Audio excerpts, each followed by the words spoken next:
Hello viewers, good morning and welcome back to Quantitas Kiwi আশা কৰো আপোনালোক সকলো ভালে আছে আমাৰ একদম বিন্দাস ব্লগ নিদিয়া যে কিমান দিন হল আজি ভাবিছো ব্লগ এটা বনাম এফালে ফুৰিবলৈ যাব লগিয়া আছে গতিকে ব্লগটো ৰাতিপুৱা ষ্টাৰ্ট কৰো এতিয়া মই পাকৰত ব্যস্ত হৈ আছো ওমক আজিৰ পৰা ফৰ্মুলা মিল্ক দিম বুলি ভাবিছো ডক্টৰে প্ৰিফাৰ কৰিছে দিবলে ইয়াৰ অৱশ্যে এটা কাৰণ আছে এনেকুৱা নহয় যে মোৰ ব্ৰেষ্ট মিল্ক কমি গৈছে তাৰ কাৰণে তাক ফৰ্মুলা দিব লগিয়া হৈছে তেনেকুৱা নহয় বেলেগ এটা কাৰণতে দিব লগিয়া আছে গাখীৰৰ বটলটোৰ সৈতে বটলটোৰ লগত থকা গুটিখিনি বস্তু এনেদৰে উতলাই লৈছো 10 মিনিট মান আৰু এনেকৈ সদায় ৰাতিপুৱা কৰিব লাগিব যেহেতু এতিয়া এই বটলটোত তাক গাখীৰ দি থকা হ'ব গতিকে প্ৰতিদিনে পুৱা এইটোৱে মোৰ প্ৰথম কাম হোৱাৰ দৰে হ'ব এফালে কলিজাৰ বটলটো ষ্টেৰিলাইজ কৰি আছো লগতে আকৌ ইটো চৌকাত পামকিন চিজ অলপ ফ্ৰাই কৰি আছো পামকিন চিজ এনেকৈ ফ্ৰাই কৰি আপোনালোকে খায়নে মানে মহিলাসকলৰ কাৰণে বিশেষকৈ পামকিন চিজটো বহুতেই উপকাৰী হয় সকলোৱে হয়তো জানে কাৰণ ৰঙালাওৰ গুটিত যথেষ্ট পৰিমাণৰ জিংক থাকে আৰু জিংকে ফাৰ্টিলাইজেশ্যনত সহায় কৰে সন্তান নোহোৱা যি সমস্যাত মানে ফাৰ্টিলাইজেশ্যনৰ সমস্যাত ভুগি থকা সকলৰ বাবে পামকিন চিজ উপকাৰী বুলি কোৱা হয় আৰু খাবলৈ ভাল লাগে অকণমান কিবা বাদাম নিচিনা সোৱাদ এটা আহে খাই পাইছেনে আপোনালোকে জনাবচোন আৰু এইফালে মাহীকে ওমক গা ধুৱাই আছে গা পা ধুৱাৰ পিছতে তাক দিম ফৰ্মুলা মিল্ক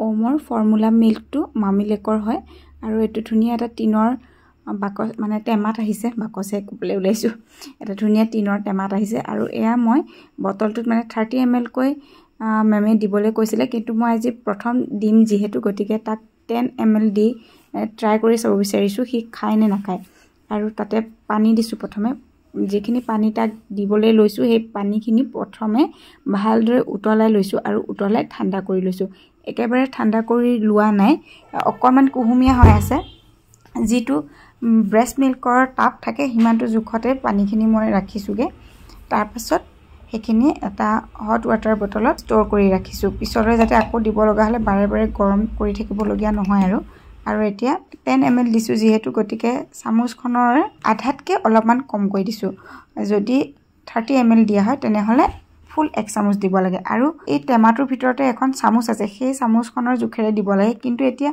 চামুচখন আমি পোৱা নাই হয়তো অলপমান পাউডাৰ উলোৱাৰ পাছতে চামুচখন উলাব কিন্তু হাতেৰে খুচৰি উলিয়াবলৈ বেয়া লাগিছে সেই কাৰণে ঘৰত ব্যৱহাৰ কৰা চামুচেৰে দিলো আৰু হাতত এনেকৈ দি চাইছো মানে তাপটো চাইছো আৰু বেছি তাপ হলে আকৌ তা পুৰিব নহয় সেই কাৰণে তাপটো পৰীক্ষা কৰি চালো বুকুৰ গাখীৰৰ সৈতে একে তাপ হৈ আছে নে নাই আহক এতিয়া তাক দি চাও কি খায় নে নাখায় বেটু মানু কেনেকা লাগিছে খাবলৈ ভাল লাগিছে মামা দুটু নিচিনা লাগিছে নে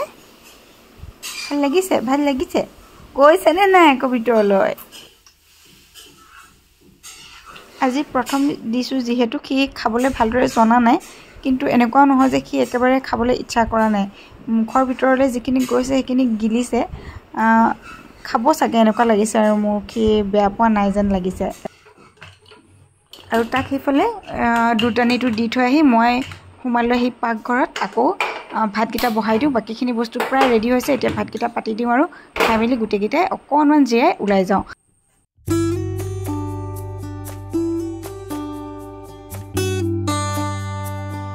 দেওবাৰ বুলি আজি আমাৰ দুপৰীয়াৰ সাজটোত এনেকৈ আৰু মাছ মাংস নাছিলে মানে মাংসটো কমে হয় যেহেতু অমৰ দেউতাকে নাখায় সেই কাৰণে মাছটো চলে কিন্তু আজি আমি এফালে উলাই যাম যেহেতু গতিকে মাছ মাংস একো নহল কণী অমলেট নহয় বইল কৰি ফ্ৰাই কৰিছো বেঙেনা ফ্ৰাই চাটনি তিতা কেৰেলাৰ ভাজি আলু আৰু সয়াবিনৰ ভাজি দাইল এনেকৈ খাই লৈ গুটেকিতে যাবলৈ উলাইছো এতিয়া ফুৰিবলৈ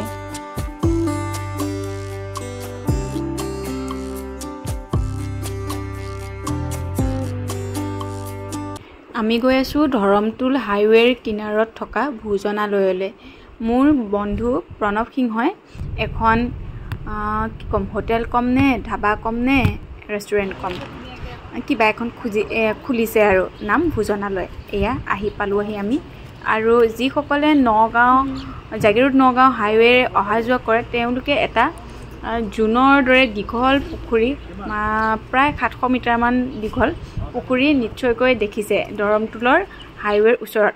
সেই পুখুৰীটোৰ পাৰতে প্ৰণৱে তাৰ এই হোটেলখন মানে ধাবাখন খুলিছে, নাম ভোজনালয়, আৰু আমি তাতে আহিলোঁ আজি খাবলৈ। এয়া অৱশ্যে আমি খাবৰ কাৰণে নহয় দেই, বেলেগে খাবৰ কাৰণে দিছিলে। আমি গৈ পাই দেখিলোঁ যে লগালগ ভিডিঅ' কৰিছিলোঁ, মানে ইউনিক থালি এখন গৈয়ে দেখিলোঁগৈ আৰু ভিডিঅ' নকৰাকৈ নোৱাৰিলোঁ। আমি ইয়াতে ভাত খোৱাকৈ অহাৰ কথাই আছিল, কিন্তু আজৰি হৈ মেলি অহালৈ প্ৰায় 3টামানেই বাজিল। সেইকাৰণে ভাত খোৱাটো কেঞ্চেল কৰি ঘৰতে ভাতটো খালোঁ, দেখিলে আপোনালোকে। আৰু এতিয়া ইয়াত আমি খাম চুঙা পিঠা, কিছুমানে চুঙা চাউল বুলিও কয়। আমাৰ খোৱা ৰেডি হোৱালে আহক আপোনালোকক অকণমান ইয়াৰ নৈসৰ্গিক পৰিৱেশটো দেখাওঁ। ভিডিঅ' দেখি গমেই পাইছে কিমান সুন্দৰ ইয়াৰ পৰিৱেশটো চাওকচোন। এই যিটো ৰাস্তা দেখিছে, এই ৰাস্তাটো গাড়ী মটৰ ইমান অহা যোৱা নকৰে, মানে এই ওচৰৰ গাঁৱৰ পৰা যি 2-এখন গাড়ী বা চাইকেল বা আৰু মটৰ চাইকেল অহা যোৱা কৰে সেয়াই। খাদ্য ৰেডি হোৱালে আপোনালোকে যদি প্ৰেমিক যুগল আহে বা হাজবেণ্ড ৱাইফো আহে বা বন্ধু বান্ধৱীও আহে, যোনেই নহওক ধুনীয়াকৈ এই 700 মিটাৰৰ ৰাস্তাডোখৰত খোজকাঢ়িব পাৰিব, মানে কথা পাতিব পাৰিব অহা যোৱা কৰি। বা ইয়াতে এইবোৰ যে ধুনীয়া ধুনীয়া গ্ৰীণ গ্ৰীণ চাংবোৰ পাতি থৈছে, এই চাঙতে বহি কথাও পাতিব পাৰিব, আড্ডা মাৰিব পাৰিব। কৃষ্ণচূড়াৰ ৰঙা আৰু সোণাৰুৰ হালধীয়াৰ মাজত জিৰাব পাৰিব।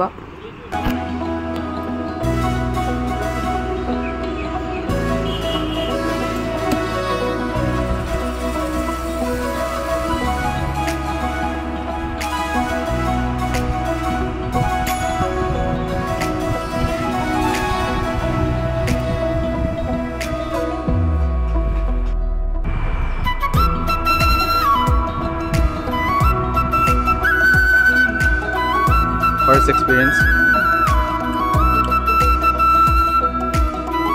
ইয়াতে ধুনীয়া সেলফি পইণ্ট এটাও আছে। সেলফি পইণ্ট আচলতে গোটেই ঠাইখিনিয়ে সেলফি পইণ্ট বুলি ক'ব পাৰি।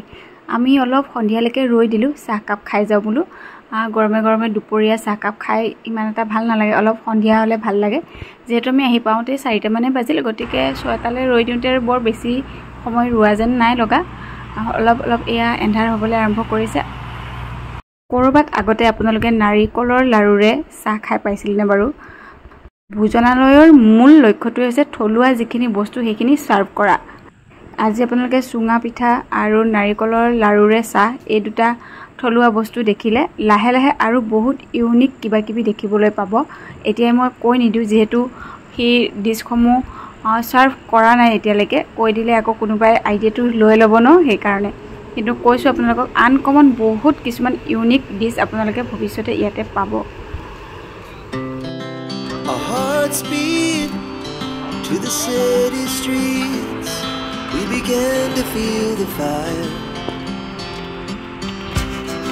We rise like tall buildings as the chemicals they take us higher.